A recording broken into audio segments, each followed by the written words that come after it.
본 영상은 공익 목적으로 제작되었음을 알려드립니다. 방송이 원활하지 않더라도 많은 양해 부탁드립니다. 수업 중 궁금한 사항이 있으시면 영상 아래 댓글이나 카카오 1:1 채팅으로 문의 주시면 감사하겠습니다. 자, 선생님들 안녕하세요. 또 뵙겠습니다. 건강하게들 잘 계시리라 믿습니다. 오늘 또 지난 시간에 이어 한자 풀이 공부 한번 해보도록 하겠습니다. 선생님들 교재 36페이지가 되겠습니다. 36페이지 차 다자부터 하도록 하겠습니다.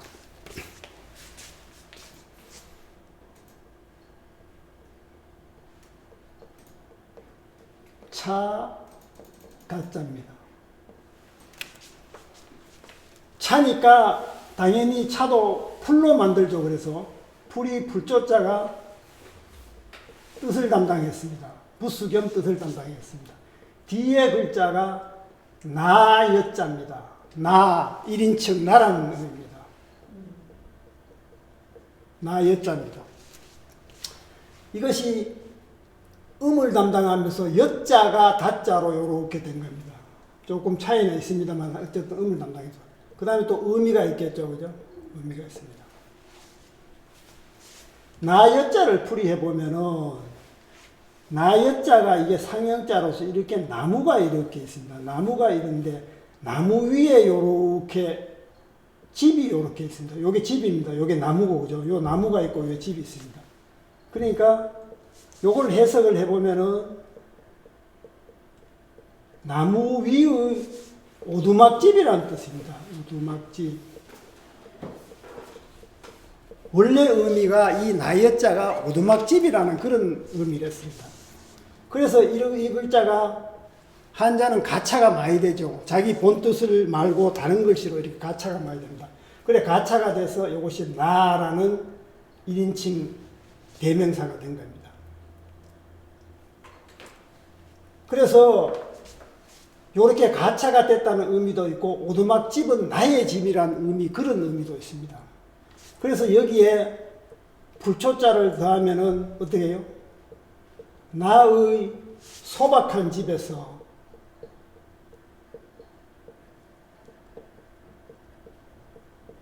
차를 즐긴다 이런 뜻입니다. 차를 즐겨 마신다 이런 뜻입니다. 그래서 차가자가 된 겁니다. 나의 소박한, 나의 집에서 내가 소박한 불로 만든 그런 차를 마신다. 그런 얘기입니다. 자, 그 사례를 한번 보겠습니다. 다도 그러면은 차를 마시는 방법, 그 다음에 차를 만드는 방법이죠. 다도, 그런 교육도 많이 있습니다. 그죠?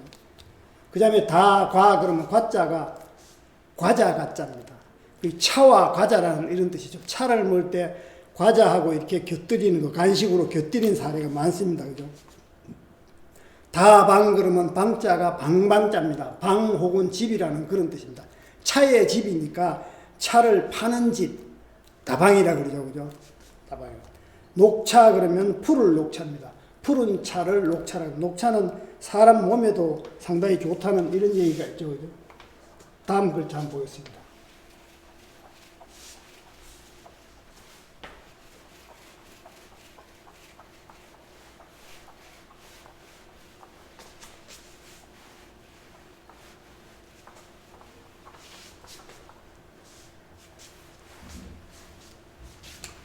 다만 단자입니다.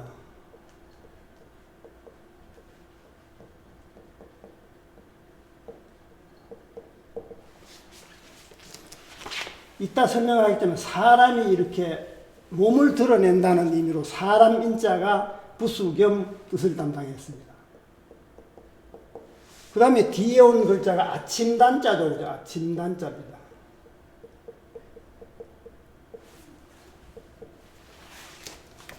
요것이 단자로 음을 담당하면서 요것도 의미가 있습니다. 의미가 있습니다.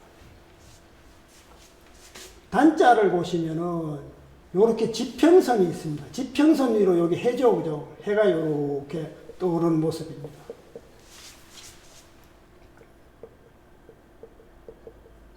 지평선 위로 해가 떠오르는 모습입니다.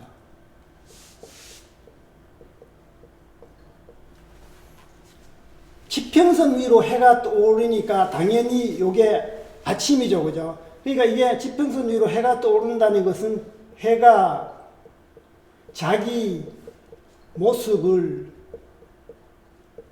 드러내는 순간입니다. 떠오른다는 건 자기가 지평선 위로 쭉 나온다고 그런 말이고 드러내는 순간입니다. 해가 드러낼 때가 언제 드러내요? 저녁에 드러나지는 않지 않습니까? 그죠? 아침에 드러나죠. 그래서 이것이 드러내는 순간이니까 이게 시간적으로 아침이라는 그런 뜻입니다. 그래서 아침 단자가 만들어진 겁니다. 여기에 부수자와 뜻을 담당하는 사람을 더하면 여기에 드러낸다는 것을 의미를 가져온 겁니다. 의미를. 이 사람이 드러낸다. 이런 의미입니다. 원래 사람이 자기 모습을 드러낸다는 의미였습니다. 이 글자가. 그런데 사람이 자기 모습을 드러내려면 어떻게 드러내요? 입은 옷을 벗어야 되겠죠. 그죠? 입은 옷을 벗는데 요거는 우통만 벗는다는 뜻이에요. 우통을. 사람이 자기 모습을 드러내려면 우통을 벗다. 근데 우통을 벗는다는 글자가 이 아침 단자 말고 이런 우통 벗을 단자가 요것이 요 글자가 만들어진 겁니다. 우통을 벗는다는 겁니다. 그래서 요 글자가 만들어지면서 이 사람이 드러낸다는 이 자는 가차가 돼서 한자가 자기 원래 뜻이 있는데 다른 글씨가 들어와서 그 뜻을 대신하면은 원래 글씨는 밀려나서 가차가 된 자가 많습니다. 그죠? 그래서 가차가 되어서 다만이라는 의미가 담당한 겁니다. 그래서 드러낸다는 건 우통벗을 단자, 요자가 지금 드러낸다는 의미로 이렇게 쓰여지고 있습니다. 자, 사례를 한번 보겠습니다. 단지 그러면은 단자도 다만이라는 의미고 지자도 다만이라는 의미입니다. 단지 그러면 다만 이런 뜻입니다. 단서 그러면은 글의 이제 본문을 설명하는 걸 단서라 그러죠. 단서라 그럽니다. 근데 아까 얘기했던 단지 그럴 때 단지가 우리 다른 글자도 단지라 그런 게 있죠. 그죠? 뜻이 다르지만 요것이 둥글 단자인데 단지 그럼 요 단지는 뭐예요? 아파트 단지 어떤 있던 땅의 둘레를 얘기하는 거죠. 단지. 그 다음에 단서 그럴 때도 우리가 실마리 단서를 잡았다 그럴 때는 이렇게 쓰죠. 그죠? 단서 다 실마리 단자 실마리 석자입니다. 실마리를 잡았다. 이렇게 단서. 아까 단지라는 말씀. 그 다음에 비단 그러면은 다만 무엇은 아니다 이런 뜻이죠. 원래는. 그런데 이제 비단이라는 거는 부정문 앞에 쓰면서 다만이라는 의미를 표시하는 겁니다. 비단이라는 거. 비단, 다만 그죠. 비단, 다만 어떻더라도 뭐가 아니다 이런 뜻이죠. 그죠. 그 다음에 비단이라는 의미가 또 동음 이해가 또 있죠. 그죠. 우리가 말 잘 쓰면 비단 그럴 때 비자는 이렇게 쓰고 비단 단자 이렇게 쓰죠. 그죠? 이것은 비단이라는 뜻입니다. 우리가 읽는 비단을 얘기하는 겁니다. 자, 그 다음 글자 또 한번 보겠습니다.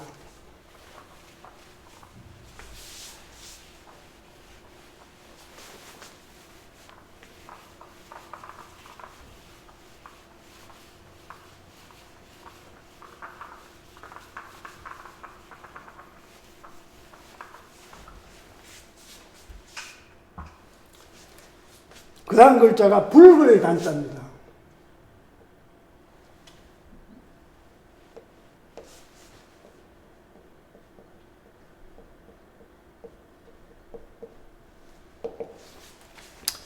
붉은 달자는 이게 형성문자도 아니고 회의문자도 아닌 지사문자입니다. 지사.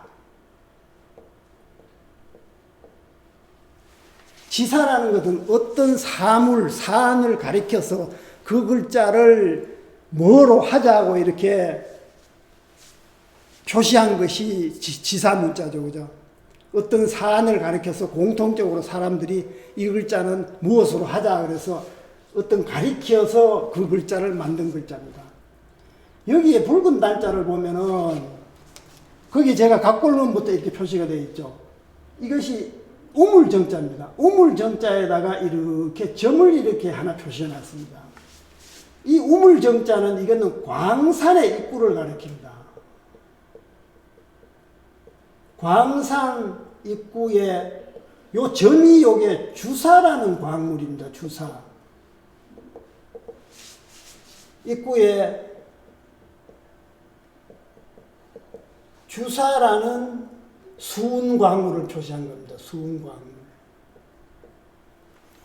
요 주사라는 광물은 우리가 경련이라든가 발작을 일으킬 때 진정시키는 약재로 이렇게 많이 쓰입니다. 그래서 주사라는 광물이 주사라는 주사 광물 색깔이 이게 붉은색입니다. 그래서 이 글자가 붉다 이런 글자가 만들어진 겁니다. 붉다. 주사라는 광물을 표시하는데 주사라는 광물 자체가 색깔이 붉은색입니다. 그래서 붉다라는 의미가 들어간 겁니다. 그 사례를 한번 보겠습니다. 단주 그러면 단자도 붉은 단자고 주자도 붉은 주자죠. 두 가지가 다 붉다는 의미입니까? 단주는 붉은 빛을 얘기합니다. 그 다음에 단풍 그러면 단풍은 다 붉다는 뜻이죠. 그죠? 단풍 단자에 단풍 fun자입니다. 붉은 단자에 단풍 fun자입니다. 단풍 이렇게 씁니다. 단장 그러면은 장자가 꾸밀 장자죠. 그죠? 단장 그러면 곱게 꾸민다는 뜻입니다. 곱게 꾸민다는 것은 얼굴에 화장을 한다는 그런 의미입니다. 단장. 근데 단장이 이 단장 말고 단장을 요렇게 쓰면은 요렇게 쓰는 단장도 있습니다. 그죠? 요것도 꾸밀 장자입니다. 단장한다. 이것이 꾸미는 것은 아까 그 단장하고는 조금 틀린다. 아까 단장은 꾸미는데 얼굴 화장한다는 뜻이고 이 단장은 옷으로 꾸민다는 몸가짐을 아주 꾸민다는 그런 뜻입니다. 단정하게 차림을 한다. 요 옷자가 들어가 있잖아요. 그죠? 옷을 깨끗하게 입는다. 그런 의미가 들어있고 아까는 화장을 한다는 그런 의미가 들어요. 그 다음에 우리 어떤 단체의 단장 그러면 이렇게 쓰죠. 그죠?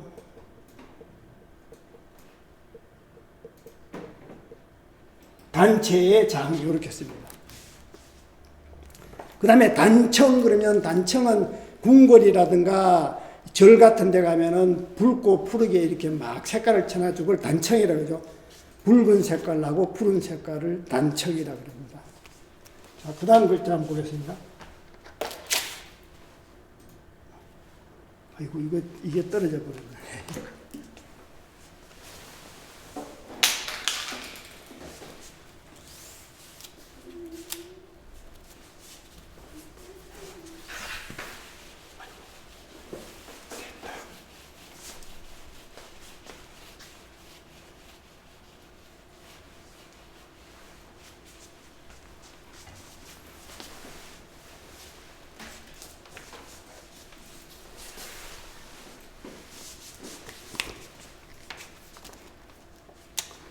맑을 담자입니다.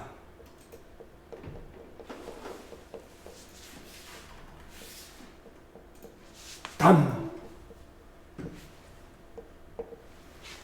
맑다는데 뭐가 맑아요?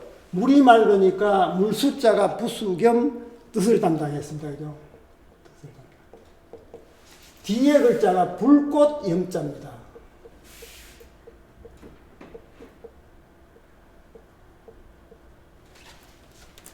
염자가 담자로 이렇게 음을 담당했죠. 여기도 음을 담당하면서 또 의미도 있습니다. 그죠? 불꽃 염자를 보면은 이렇게 불꽃이 이렇게 두 개 이렇게 타오르는 모습입니다. 이렇게. 불꽃이 두 개 이렇게 표시된 겁니다. 불화자가 두 개 있죠. 그죠? 그래서 이것이 불꽃이라는 의미가 된 겁니다. 또 불타다 이런 의미도 있죠. 불꽃은 당연히 불타는 거죠. 그죠? 불타다. 이런 의미가 들어간 겁니다. 여기에 물 숫자를 더하면 어때요? 물이 불타다 이런 뜻입니다. 그죠? 물이 불타면 어떻게 돼요? 물을 끓이는 거죠. 그죠? 물을 끓이다. 물이 끓으면 어떻게 돼요? 이 증류수가 돼요. 증류수가 됩니다. 증류수는 어떻게 해요? 증류수는 맑죠. 그 다음에 소금기 같은 게 다 날아가서 이게 싱겁다 이런 뜻이 됩니다. 싱겁다. 그 다음에 농도가 열다는 뜻이죠. 짙은 게 아니고 열다 이런 의미가 들어간 겁니다. 물을 이렇게 불로 끓이니까 그 순수한 물이 남으니까 그 물 자체가 증류수는 맑고 싱겁고 농도가 엷습니다. 이 맑다는 의미는 맑다는 글자는 담자뿐만 아니고 다른 글자도 많이 있습니다. 제가 한번 써보겠습니다. 그죠? 맑을 숙자입니다. 많이 쓰죠, 그죠? 맑을 숙자. 그 다음에 맑을 청자입니다. 이거는 흔히 많이 쓰는 겁니다. 그죠? 맑다, 맑을 청자입니다. 그 다음에 맑을 징자입니다.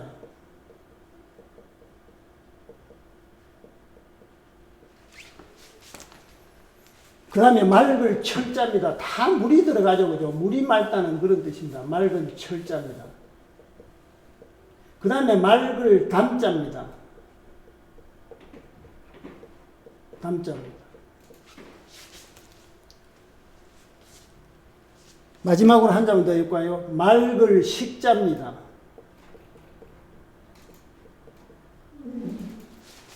맑은 거의 반대는 뭐예요? 농도가 짙은 거죠. 그죠? 요 맑을 담자에 상대되는 글자는 짙을 농자입니다. 그죠?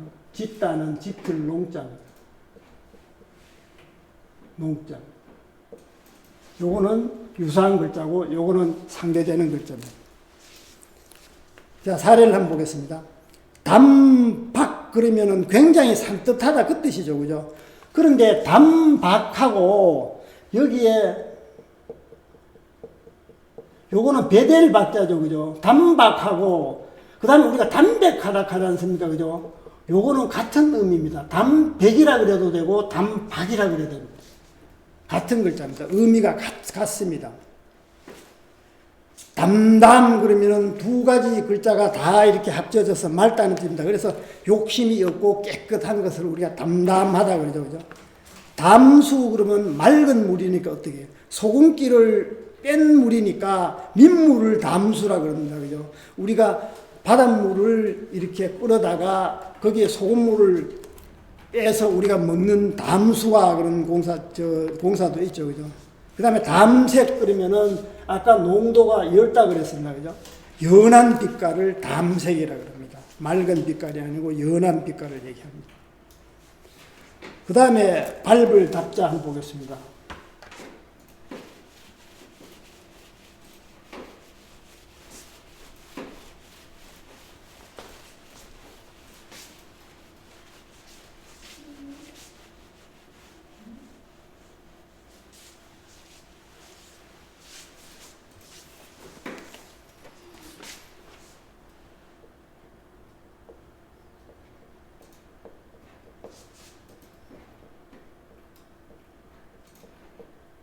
밟을 답자입니다. 밟는 거는 손으로 밟는 게 아니고 발로 밟았으니까 발족자가 부수겸 뜻을 담당했습니다. 그죠? 뒤에 글자가 요 글자가 겹칠 답자입니다. 겹치다 이렇게 포개해서 겹치다는 거예요. 겹칠 답자입니다. 답자가 답자 음을 담당했죠. 플러스 의미를 담당합니다. 이게 답자가 겹치다는 의미하고 그 다음에 유창하다 이런 의미도 있습니다. 유창하다. 여기는 유창하다 의미로 만들어진 글자입니다. 요게 가로왈자죠. 요게 가로왈 말하다는 뜻이죠. 가로왈 말하다는 뜻입니다. 여기에 물숫자가 들어갑니다.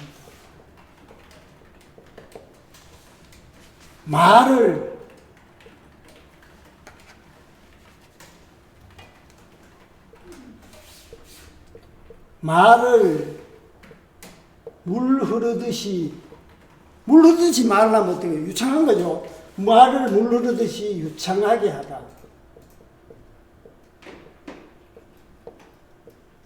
그래서 유창하다는 글씨가 만들어진 겁니다. 유창하다. 근데 여기서는 유창하다보다는 요 겹친다는 의미를 가져온 겁니다. 여기에서 발족자에다가 겹친다는 의미를 가져오면 어때요? 여기 발족자를 더하면 발이 겹친다는 뜻이죠. 그죠?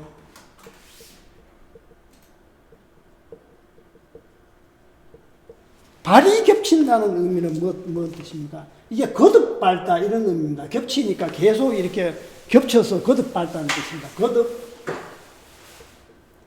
밟다. 그래서 이 밟다는 글자가 만들어진 겁니다. 자, 밟다는 글자도 이 글자 말고 다른 유수자가 많습니다. 한번 써보겠습니다. 요거는 신이라는 의미도 있고 밟다라는 의미도 있죠. 리자입니다.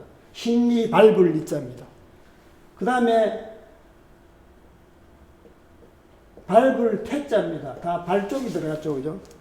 그 다음에 밟을 천자입니다. 실천한다 할 때 요 천자입니다. 밟을 천자입니다. 그 다음에 밟을 유자입니다.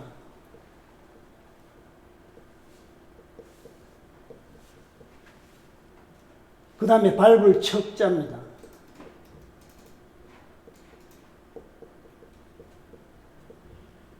다 요게 밟다는 의미로 유사자가 되겠습니다. 자, 사례를 한번 볼게요. 답사 그러면 사자가 조사한다는 의미죠. 그죠? 밟아서 조사한다는 의미는 뭡니까? 현장에 가서 조사를 한다는 답사한다 그러지 않습니까? 우리가 답사라는 글자도 다른 글자가 있습니다. 요거는 응답한다는 뜻이죠. 살해한다는 뜻입니다. 응답해서 살해한다는 것은 내가 고마움을 느껴서 그 사람한테 이렇게 다시 이렇게 뭐를 이렇게 갚는 것을 얘기하죠. 그죠? 답례로 하는 사례를 얘기합니다.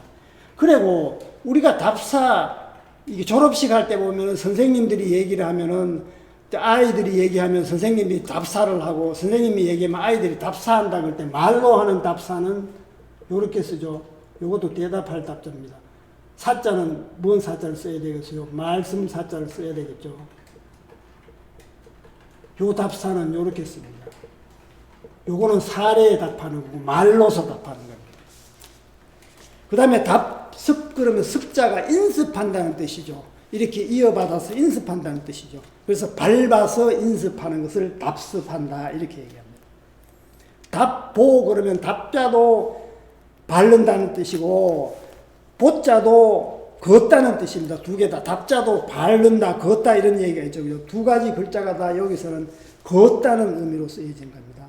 그래서 답보 그러면 제자리에 걷는 겁니다. 답보 그러면 답보 상태라 하잖아요. 그죠? 나가지를 못하고 앞으로 나가야 되는데 제자리에서 걷는 걸 답보 상태라 그럽니다. 답엽 그러면은 뭡니까? 입엽자니까 잎을 받는다는 뜻이죠. 그래서 가을에 되면은 남이섬에 가면은 은행나무가 이렇게 쫙 잎이 깔려져 있는데 거기에 사람들이 그 낙엽을 막 이렇게 밟고 다니죠. 근데 그 낙엽 자체를 어느 지자체하고 이렇게 조인트를 맺어가지고 은행잎이 가로수에 떨어지면 그게 처리하기 곤란하니까 그 잎을 이렇게 모아서 남이섬에 갖다 이렇게 깔아서 관광 온 사람들은 그 밟아서 좋고 또 그 다음에 지자체에서는 그 처리 비용을 줄여서 주고 서로 상생하는 그런 게 있습니다. 남이섬 가을에 가면은 그 은행나무 밟는 거 상당히 괜찮습니다. 호란 거를 그냥 이렇게 수북이 쌓여 있는데 거기서 밟습니다. 그죠?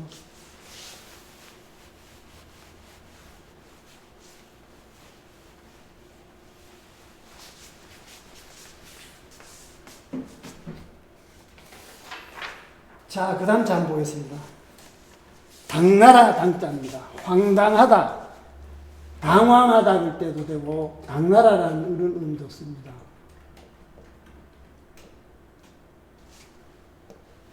그 다음에 당황할,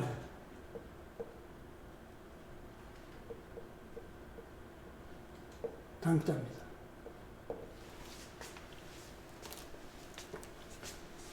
이것은 이따 설명되겠지만 이 꾸자가 부수겸 뜻을 담당했습니다.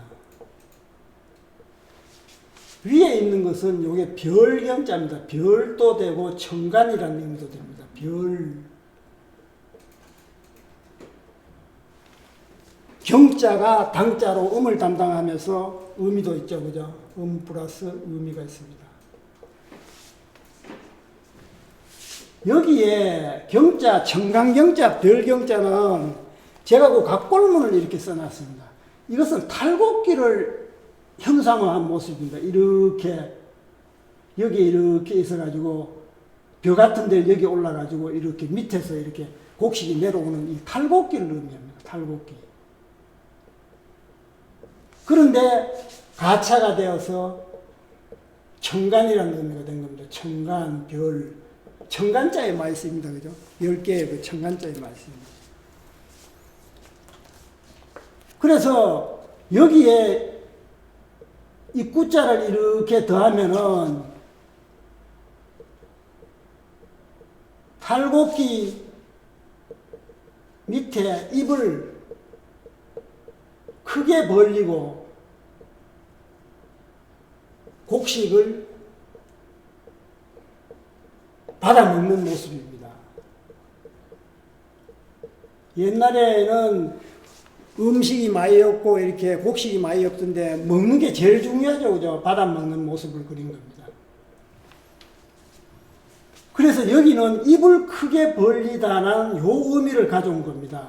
요 의미를 가져오니까 사람이 입을 이렇게 크게 벌리면 어떻게 돼요? 큰 소리 치는 거죠. 그죠? 큰 소리 칠 때 입을 작게 안 벌립니다. 그래서 큰 소리 치다 이런 의미가 있습니다. 이 글자에.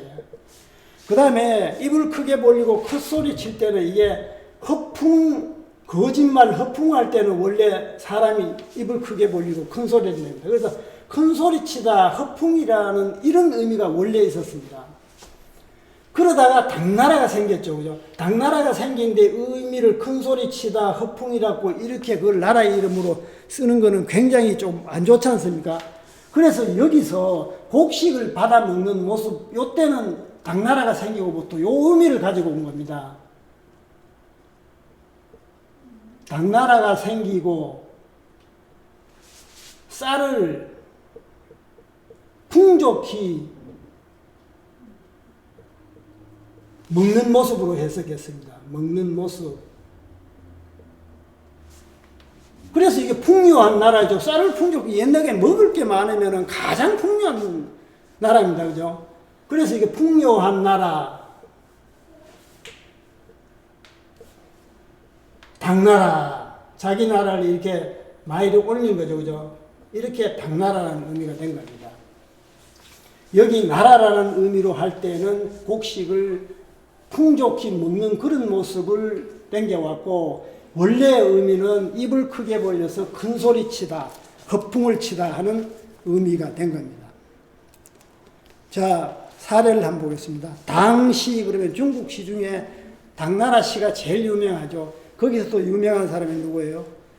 이백하고 두보죠. 그죠? 이백은 시선이라 그러죠. 시를 짓는데 신선과 같이 시를 짓는다. 그 다음에 두보는 시성이라고 합니다. 시의 성인이라고 합니다. 두 사람이 아주 가장 이렇게 시를 잘 지었습니다. 그죠? 당황 그러면은 당자도 당황하다는 의미고 황자도 어리둥절하다 그런 황인데 그것도 당황하다는 의미입니다. 두 가지 글씨가 다 당황하다는 그런 의미입니다. 당돌 그러면은 돌자가 갑자기 돌자입니다. 당자도 갑자기라는 의미가 있습니다. 그래서 당돌하다 그러면 갑자기 무슨 얘기를 하는 거죠. 밑도 끝도 없이 갑자기 이렇게 뭘 하는 행동을 당돌하다 그럽니다. 당우 그러면 당우가 뭔 뜻이에요? 당우라는 것은 요순시대를 얘기합니다. 요순시대. 이 당은 여기서 도당의 준말입니다. 질그릇 도자죠. 그죠? 도당의 준말입니다. 요 임금이 이건 전부 지명 이름입니다. 도에서 태어나서 당이라는 곳에서 나라를 세워서 도당이라 그런다. 이게 요 임금을 얘기합니다.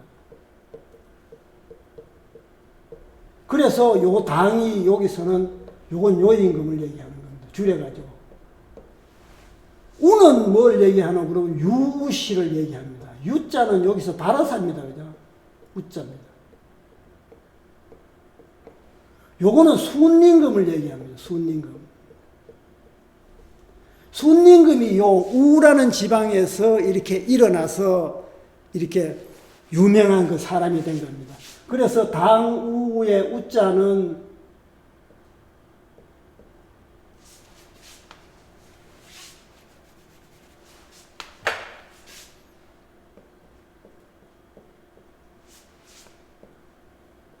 요거는 순임금을 얘기합니다. 중국 역사상 가장 평화롭고 가장 살기 좋은 시대가 어떤 때요? 요 임금하고 순임금이 정치를 하던 시대입니다. 그래서 지금까지도 요순시대라는 이런 얘기가 있죠. 그죠? 가장 정치를 잘하고 백성을 위해서 이렇게 풍족하게 먹고 백성을 위해서 정치한 사람이 요순 임금입니다. 자, 그 다음 글자 한번 보겠습니다. 엿당자입니다.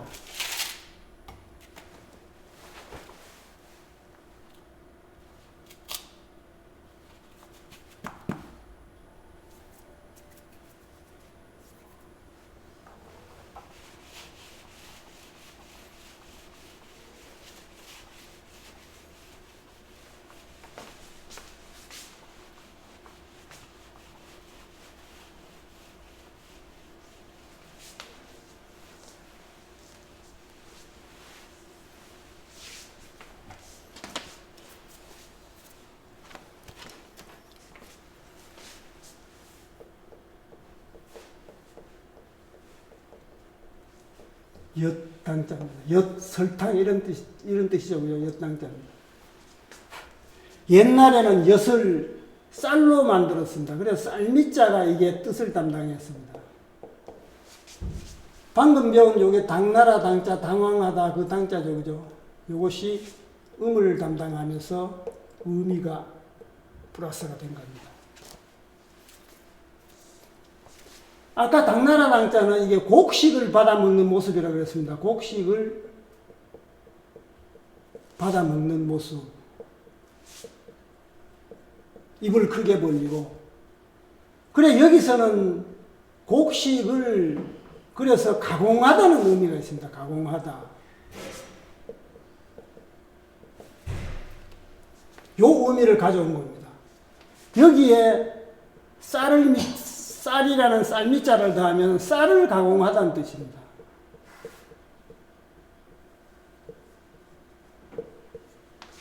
가공해서 엿을 만든다 그런 뜻입니다. 그래서 엿이라는 의미거든. 요즘은 사탕수수로 설탕이라든가 이런 걸 만드는데 쌀을 계속 씹으면 우리가 단맛이 나온다. 그죠? 쌀에서 단맛이 나온다. 그래서 옛날에는 찹쌀이라든가 쌀을 가공해서 이렇게 엿을 만들었습니다. 지금은 뭐 당연히 사탕수수로 만들죠. 그죠?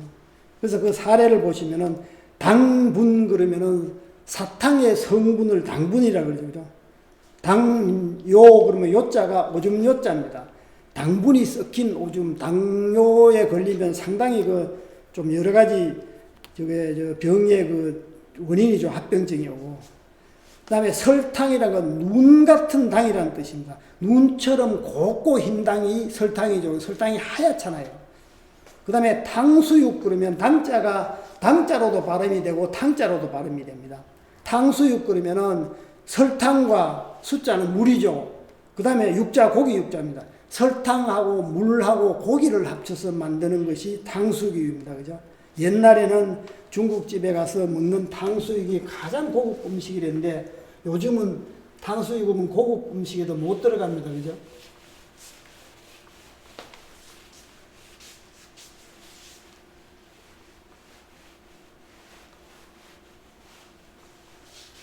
자, 다음 글자 한번 보겠습니다. 대대자입니다.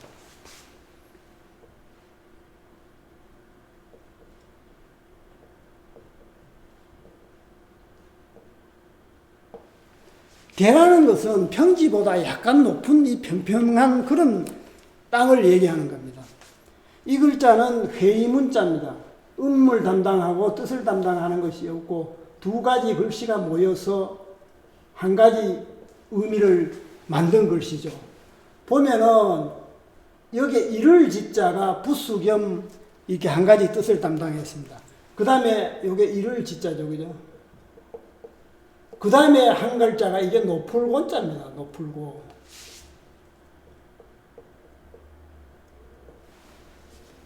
이를 지자는 우리가 많이 했습니다. 그죠? 화살이 이렇게 땅에 이렇게 이루은 겁니다. 화살이 땅에 이뤘다는 뜻입니다. 화살이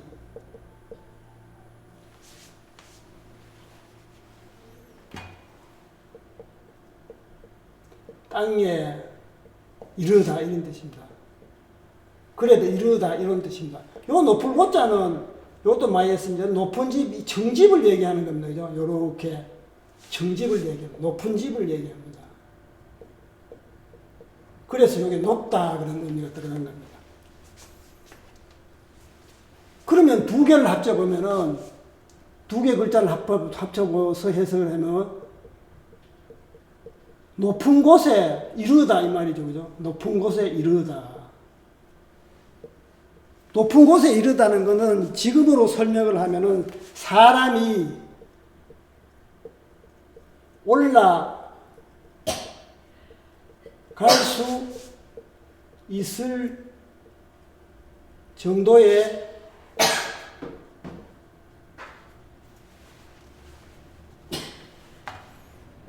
높고 평평한 곳. 이게 뭡니까? 이것이 무대, 돈대. 돈대라는 건 땅보다 이렇게 높은 그 평지를 얘기하는 거예요. 두드러진, 약간 높은 두드러진 땅을 얘기하는 거예요. 그 사례를 한번 보겠습니다. 등대 그러면은 등이 있는 대죠. 그러니까 땅보다 조금 높은데 이렇게 등을 달아놓은 대를 등대라 그럽니다.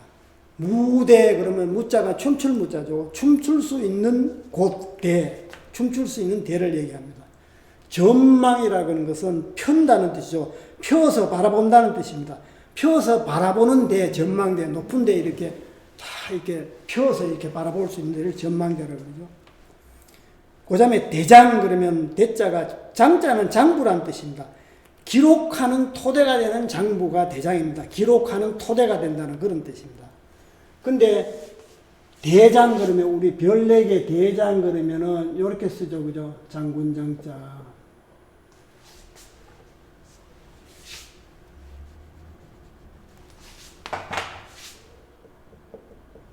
대장 이렇게 씁니다. 그 다음에 우리가 소장 말고 큰 찬자는 대장 그런 건 이렇게 쓰죠. 그죠? 대장.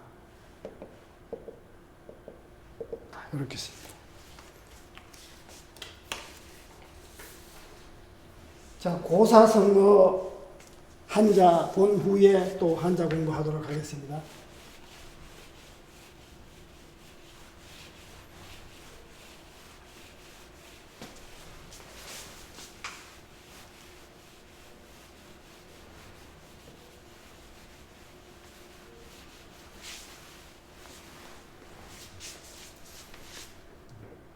우리가 많이 쓰는 글씨입니다. 평소에도.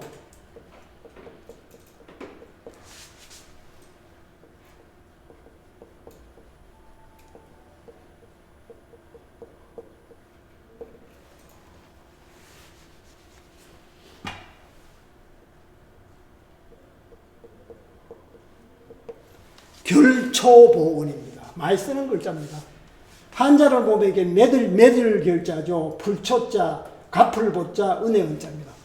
풀을 맺어가지고, 풀이 이렇게 옆으로 있는 것을 맺어가지고 은혜를 갚는다. 단순히 이렇게 얘기를 하면은 은혜를 갚는 것은 갚는 것인데, 왜 풀을 맺어가 은혜를 갚을고, 그 옛날에 이 글자가 만들어지는 그런 일을 우리가 얘기를 안 하면 이게 뭔 뜻인지 모릅니다. 그래서 이 풀을 맺어서 은혜를 갚는다 이 뜻은 사람이 죽어서 영혼이 됐더라도 내가 받은 그런 은혜를 잊지 않고 꼭 갚는다는 그 결초보은 그런 의미입니다. 이 결초보은에 이게 옛날 고사를 보면은 옛날에 진나라라는 사람이 있어요. 요거에 춘추시대 요게 진나라입니다. 진시황이 통일한 진나라는 아닙니다. 그 진나라는 요 진자를 씁니다. 그죠? 이따 요게 나옵니다. 요 진자를 씁니다. 이 진나라에 위무자라는 대부가 있어요. 위무자라는 대부가 있었어요. 대부가 있었는데 이 본처의 아들, 이 위무자의 본처의 아들, 본처는 죽었습니다. 그죠? 죽고 지금 첩을 데리고 사는 겁니다. 첩이니까 당연히 본처의 아들이 이름이 위과예요. 위과. 아마 들어보셨을 겁니다. 선생님. 그러니까 본처의 아들이 위과니까 이게 첩이 있었습니다. 첩은 이게 굉장히 젊었겠죠. 그죠? 본처가 죽었으니까 이게 젊은 첩입니다. 젊은 첩이 이렇게 있었습니다. 그래서 이 위무자라는 사람이 나이가 더 들어가 병이 나기 전에는 이게 젊은 첩이니까 첩이 굉장히 이렇게 이쁘고 젊었던 모양이죠. 그래 자기 아들인데 위가한테 맨날 이런 얘기를 했습니다. 내가 앞으로 이렇게 죽으면은 이 너희 엄마, 새엄마죠, 그죠? 너희 엄마는 지금 나이도 있고 하니까 이렇게 합장을 사람이 옛날에 중국에 춘추시대라든가 하면 사람이 죽으면은 그 부인도 같이 살아있는 부인을 같이 이렇게 죽여서 같이 묻어주고 하는 합장이라는 순장한다는 얘기 들어봤지 않습니까? 그런 풍습이 있었던 것 같아요. 그런데 그런 풍습이 있었는데도 위무자는 자기 아들인데 위가한테 너희 어머니는 합장을 시키지 말고 나이도 젊고 하니까 계가를 시켜줘라. 시집을 보내줘라. 이렇게 평소에 말을 많이 했어요. 늘 그렇게 자기 아들인데 얘기를 하고 있어요.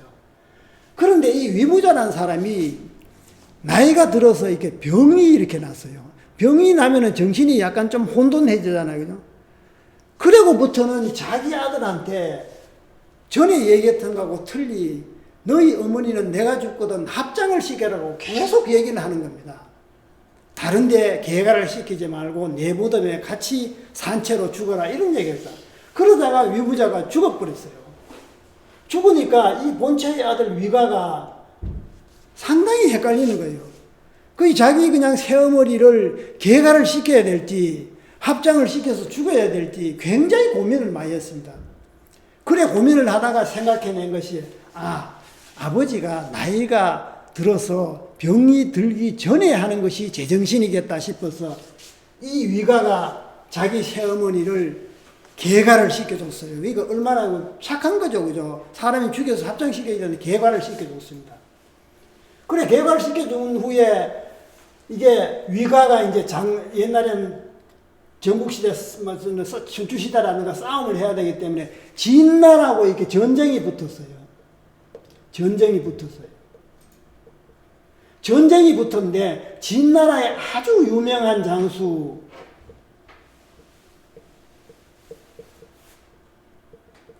장수가 있었는데 이 두해라는 장수가 있었어요. 두해. 아주 그냥 사납고 싸움을 잘하기로 유명합니다. 그래서 전쟁이 붙으니까 처음에는 위가가 이 두해인데 하고 밀려가지고 거의 죽을 뻔했어요. 쫓겨다니면서 굉장히 전세가 불리했어요. 그런데 어느 날 전쟁을 하는데 보니까 이 두해라는 사람이 말을 타고 가다가 이 풀에 말이 넘어져서 떨어지는 거예요. 그러니까 전쟁에서 분리하다가 두해가 이렇게 넘어지니까 사람이 넘어지면 전쟁에서 말에서 넘어지면 그 죽잖아요. 그죠? 그래서 굉장히 이게 전세가 다시 역전이 돼가지고 이 두해를 사로잡고 전쟁에서 대승을 했습니다. 대승을 한 이후에 그날 밤에 이렇게 꿈을 꿨어요. 꿈을 꿔니까 허연 이렇게 나이든 노인이 백발 노인이 나타나서 자기인데 얘기를 하는 거예요. 내가 사실은 당신이 새엄마를 계가시켜주는 새엄마의 아버지다.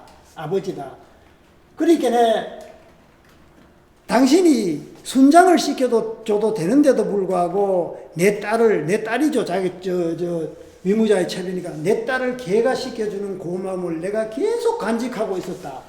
그래서 내가 당신의 그 은혜를 갖기 위해서 내가 그 풀에 전쟁하는데 그 풀을 전부 다 이렇게 그냥 두는 게 아니고 이렇게 맺어놨다. 맺어놨다. 풀을 맺어놨다. 그 상대방 장수가 그 풀에 넘어지도록 맺어놨다. 그래서 내가 은혜를 갚았다. 이런 얘기를 하는 거예요. 그래서 여기에 고사에 인해서 결초보온이라는 것이 죽어서 풀을 묶어서도 이렇게 은혜를 갚았다. 그런 고사성어가 여기서 나오는 겁니다. 이런 사례를 모르면은 그냥 결초보온이 왜 이렇게 은혜를 갚는 거지? 이렇게 하면은 이해가 잘 안 되잖아요. 그죠? 고사성어를 이렇게 얘기를 들어보면은 이해가 방금 확 가는 얘기입니다. 물론 다 아는 얘기입니다만은 결초보온을 확실하게 어떤 내용이 들어가 있어서 이런 내용이 됐는가를 선생님한테 설명해 드리기 위해서 이 고사성어를 하나 가져와 봤습니다.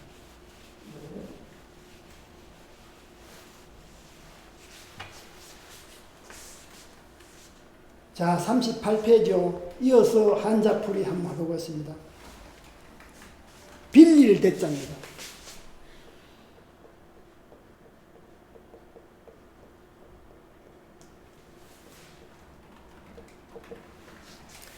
빌리다 그러는데 뭐를 빌려요?